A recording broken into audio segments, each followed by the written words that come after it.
অনেকেই বলতে পারেন, ছি এগুলা কিভাবে খায়, এগুলা কি খাওয়া জিনিস? কিন্তু পটলের খোসা একবার সিদ্ধ করে ভালোভাবে রান্না করে খেয়ে দেখেন, অসম্ভব স্বাদ। তখন একবার যদি রান্না করে খেয়ে দেখেন, বারবার খেতে মন চাবে।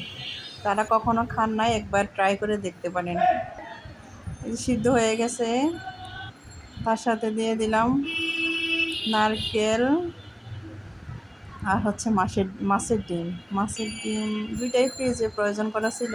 আর হচ্ছে জিরা গুঁড়ো, অল্প কিছু গোলমরিচ, ভালো করে ব্লেন্ডার করে নিলাম। এই যে দেখতে অসম্ভব সুন্দর লাগতেছে।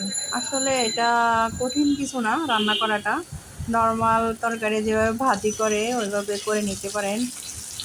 রান্নাটা নর্মাল বা দেখতে নর্মাল মনে হইতে পারে, কিন্তু খেতে অসম্ভব স্বাদ।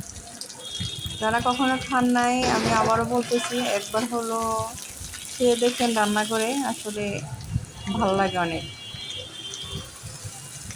এই যে সব মশলা কষিয়ে দিয়ে দিলাম, ভালো করে মশলার সাথে মিক্স করে